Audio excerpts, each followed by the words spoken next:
आज आपण नाचणीच्या पिठाचे अतिशय झटपट आणि गोड असे अप्पे बनवणार आहोत.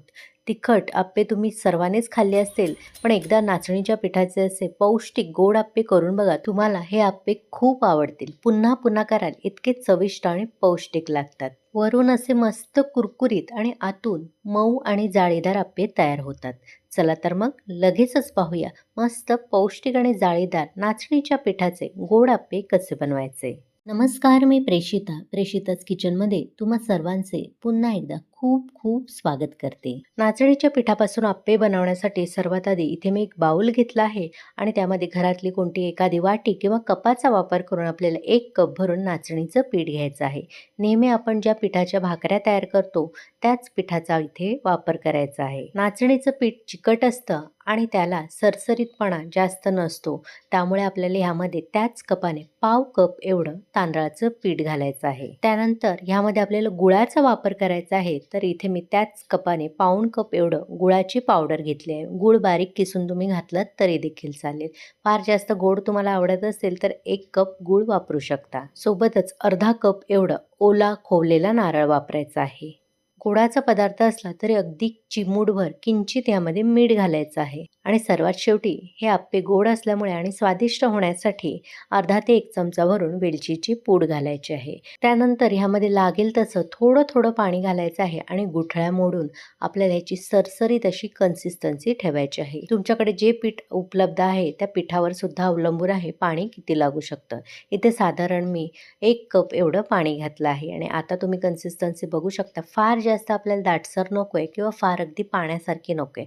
मध्यम अशी कन्सिस्टन्सी ठेवायची आहे. आता हे पीठ थोडा वेळ आपण बाजूला ठेवूया, एक 5 ते 10 मिनिटं. म्हणजे ते चांगलं फुलून यायला मदत होईल आणि मऊसूद आपले अप्पे आतून तयार होतील. आणि त्यामध्ये आपण गूळ सुद्धा वापरला आहे, तो सुद्धा विरघळायला आणि आणखीन त्यामध्ये स्वाद एकजीव व्हायला मदत होईल. इथे 5-10 मिनिटं झाली आहेत. झाकण उघडून बघते, गूळ सुद्धा विरघळला गेला आहे. खडे गुळाचे थोडेसे होते ते मऊ पडले आहेत आणि यामध्ये आता पुन्हा एकदा हे मिसळून घ्यायचे आहेत. आज आपण हे झटपट नाचणीचे अप्पे तयार करतोय, त्यामुळे ते फुलून येण्यासाठी आणि जाळीदार होण्यासाठी अगदी चिमूटभर मी दाखवते एवढंच आपल्याला खाण्याचा सोडा घालायचा आहे. खाण्याचा सोडा तुम्ही नाही घातलात तरी चालेल, फक्त त्याला जाळी पडणार नाही आणि ते हलके होणार नाही, थोडेसे असे बसले जातील. सोडा घातल्यानंतर आपल्याला हे भराभर मिसळून घ्यायचं आहे. व्यवस्थित सगळीकडे सोडा लागला गेला पाहिजे.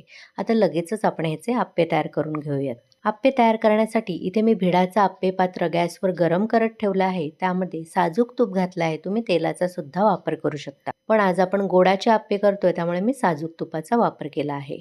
आता ह्यामध्ये 1-1 चमचा भरून आपल्याला हे मिश्रण घालायचं आहे आणि गॅसची आच मात्र आपल्याला मंदच ठेवायची आहे. तुम्हाला जर हे गोडाचे अप्पे आणखीन रिच करायचे असतील तर ह्यामध्ये तुम्ही काजूचे तुकडे सुद्धा घालू शकता किंवा तुमच्या आवडीचं ड्रायफ्रूट सुद्धा यामध्ये मिसळू शकता. सर्व अप्प्याचं मिश्रण यामध्ये मी घातलं आहे. आता 1-2 मिनिटं आपल्याला वाट बघायची आहे खालची बाजू शेकेपर्यंत. एकदा खालच्या बाजूने असे अप्पे शेकले गेले की अप्पे स्टिकने किंवा एखाद्या चमच्याने असे उलटवून घेऊ शकता आणि दुसऱ्या बाजूने सुद्धा हे आपल्याला शेकून घ्यायचे आहेत. झाकण वगैरे ठेवण्याची अजिबात गरज नाही. नाचणीचं पीठ आहे त्यामुळे पटकन अप्पे शिजले जातात. हे अप्पे मी दुसऱ्या बाजूने सुद्धा उलटवून घेतले आहेत. बघू शकता नाचणीचं पीठ आणि गुळामुळे किती सुंदर रंग आला आहे.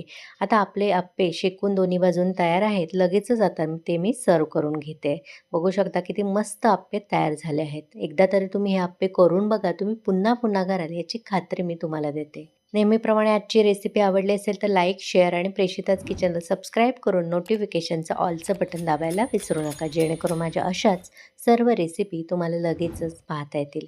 या अप्पेचा मी तुम्हाला आवाजसुद्धा ऐकून दाखवते. बघू शकता किती वरून कुरकुरीत आणि आतून मऊसूद आणि जाळीदार अप्पे तयार होतात. चला तर मग पुन्हा भेटू अशाच मस्त स्वादिष्ट भरपूर टिप्स, अचूक प्रमाण आणि एखाद्या नवीन रेसिपीसह. धन्यवाद.